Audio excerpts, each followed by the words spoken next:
Ciao! Today we are going to explore how to use the verb piacere in the present tense to express likes and preferences in Italian. But before starting, it is important to keep in mind one thing. Italians, unlike English, don't use amare, to love, for things or hobbies. For example, an Italian would never say io amo la pizza, I love pizza, but would say mi piace la pizza, I like pizza. Same things with car and object of any kind, same thing for sports and so on. Save amare for people and emotional attachment, not food or activities. Piacere doesn't behave like regular verbs you have learned. It's mostly used in the third person singular, piace, or plural, piacciono. Instead of saying I like pizza, the Italian literally say pizza is pleasing to me. The person doing the liking is expressed through indirect object pronouns like me, ti, gli, le, and so on. You shouldn't try to translate it literally, it's best to learn the structure as is. Now, use piace when talking about singular items or actions. Use piacciono for plural items. For example, mi piace il libro. You use piace because il libro is singular. Mi piacciono I libri. You use piacciono because I libri is plural. So think, what is pleasing? One book equal piace. Many books equal piacciono. But I also said action. So when piacere is followed by a verb in the infinitive form, like notare, mangiare, so actions, always use piace. So, for example, ci piace nuotare, we like to swim. Ti piace mangiare, you like to eat. The action being liked is singular, so the verb stays in the singular form, piace. To say who likes something, you use an indirect object pronouns like me, meaning to me, ti, meaning to you, ye, meaning to him, and so on. You can also use a stressed form like a me, a te, a lui, and so on. Example, mi piace la musica, I like music. A me piace la musica, I like music.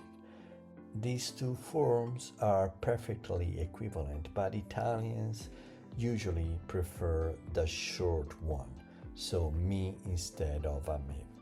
But let me tell you all the pronouns with all the form representing the person who likes something. They start with the short form.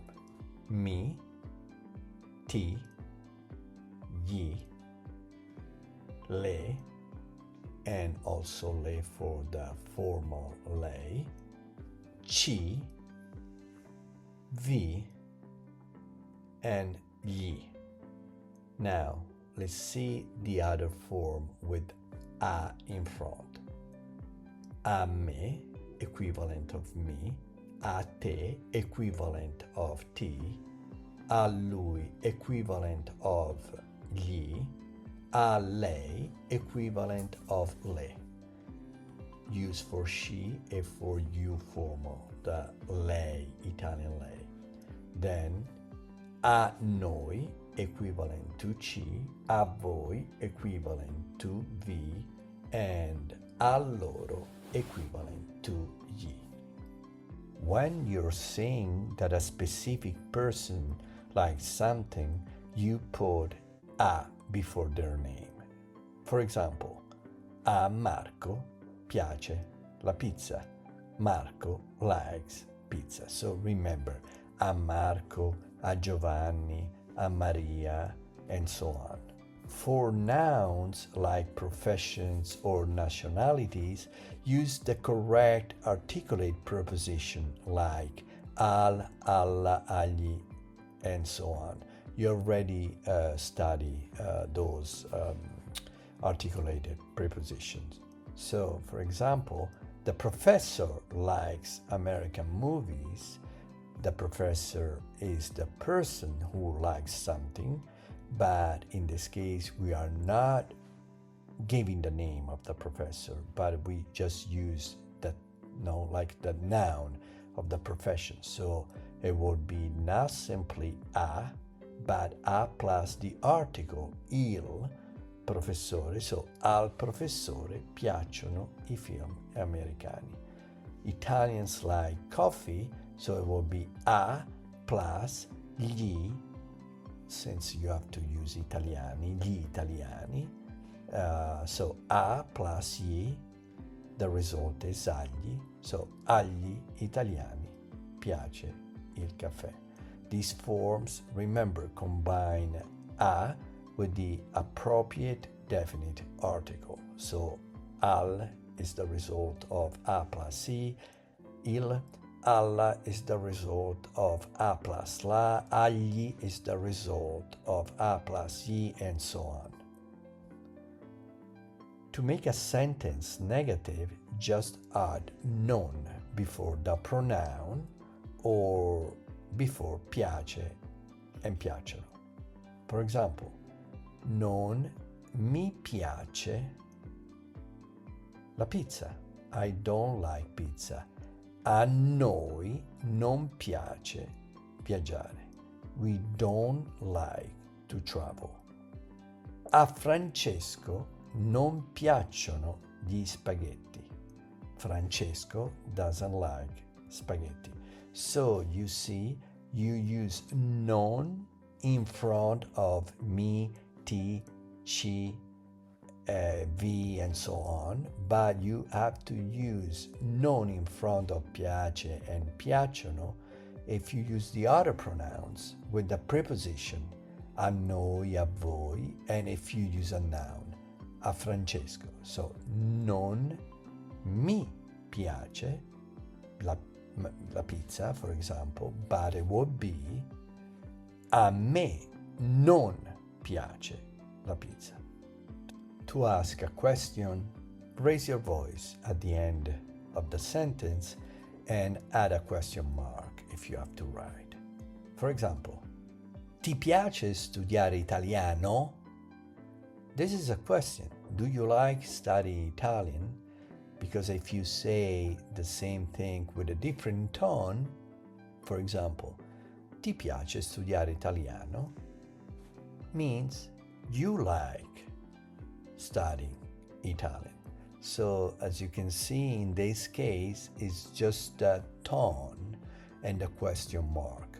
The form, the structure of the sentence doesn't change. But you can ask also adding che cosa, what. In this case, the question is clear. So, what do you like to eat, for example? Che cosa ti piace mangiare? What do you like to do? Che cosa ti piace fare? What do you all like, for example?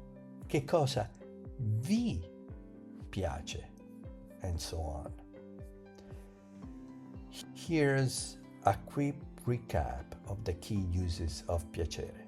Use piace for singular objects or actions. So, for example, mi piace il gelato, mi piace mangiare.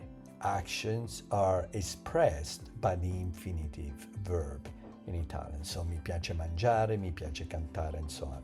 Use piacciono for plural objects only. So, mi piacciono gli spaghetti, mi piacciono I film americani. Use a plus a name, a Marco, a Giovanni, ad Antonio, but combine a with the article in front of professions or group of people, but even animals. For example, al professore, agli studenti, ai cani, and so on. Make it negative by adding non before the pronoun mi, ti, gli, and so on, or directly in front of the verb if you do not use the short form. So, for example, non mi piace, but a me non piace. And the same you do with all the other cases. Al professore non piace, agli studenti non piacciono, and so on. Ask question by changing intonation or using che cosa. And now is your turn. Fill in the blank with the correct forms. Translate the following sentences into Italian. And then check your answers in the next slide. Pause the video now, work on the sentences, and resume it when you're done.